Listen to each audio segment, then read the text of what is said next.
എഴുത്തുകാരൻ്റെ പുസ്തക പ്രകാശന ചടങ്ങിൽ അദ്ദേഹത്തെ ആരാധിക്കുന്ന രണ്ട് സ്ത്രീകളെ കാണുന്നു. അവർക്ക് പുസ്തകം കൊടുക്കുന്നു. പുസ്തകം കൊടുത്ത് അവരവിടുന്ന് സംസാരിച്ച് പിരിയാണ്. പിന്നീട് ആ പുസ്തകം വാങ്ങിക്കൊണ്ടുപോയ ആ സ്ത്രീ വായിക്കുമ്പോഴാണ് ഇതിലൊരു കഥാപാത്രം ഞാനാണല്ലോ എന്നൊരു ബോധം അവർക്ക് ഉണ്ടാവുന്നത്.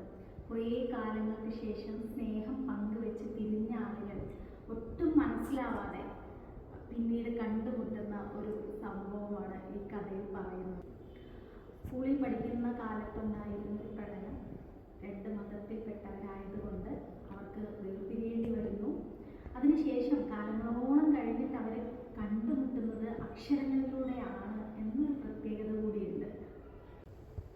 മറ്റൊന്ന് പറയുന്നത്, ഈ എഴുത്തുകാരൻ്റെ ഉമ്മ ഒരു ഹിന്ദു വീട്ടിൽ 1-ാം തീയതി കണി കാണാൻ ആ വീട്ടുകാരെ വിളിച്ചിരുന്നത് ഈ ഉമ്മയെ ആയിരുന്നു എന്ന് എഴുത്തുകാരൻ പറയുന്നുണ്ട്.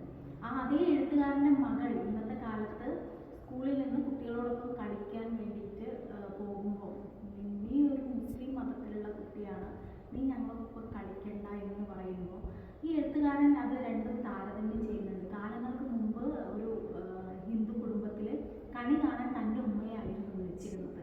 അങ്ങനെയുള്ള ഇടത്ത് നിന്ന് എത്രത്തോളമാണ് മനുഷ്യർ വർഗീയപരമായിരിക്കുന്നത് എന്ന് ഈ പുസ്തകത്തിലൂടെ നമ്മളോട് സംവദിക്കുന്നുണ്ട് എഴുത്തുകാരൻ.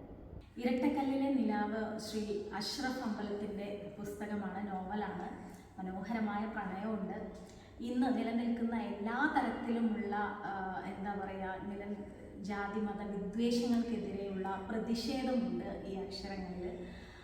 പ്രണയത്തിലൂടെ ഇങ്ങനെ പരന്നൊഴുകുന്ന ഒരു നോവലാണ്. അതിനോടൊപ്പം തന്നെ ഈ കാലഘട്ടത്തിനോട് സംവദിക്കേണ്ട, പ്രതികരിക്കേണ്ട, പ്രതിഷേധിക്കേണ്ടതെല്ലാം അദ്ദേഹം തൻ്റെ ജീവിതവുമായി കൂട്ടിച്ചേർത്തുകൊണ്ട് പറയുന്നുണ്ട്. എഴുത്തുകാരായ ആളുകൾക്ക് ഒരുപക്ഷെ ഇത് കൂടുതൽ തങ്ങളുടെയൊക്കെ ജീവിതവുമായിട്ട് വളരെയധികം താരതമ്യം ചെയ്യാൻ സാധിക്കുമെന്ന് തോന്നിയിട്ടുണ്ട്.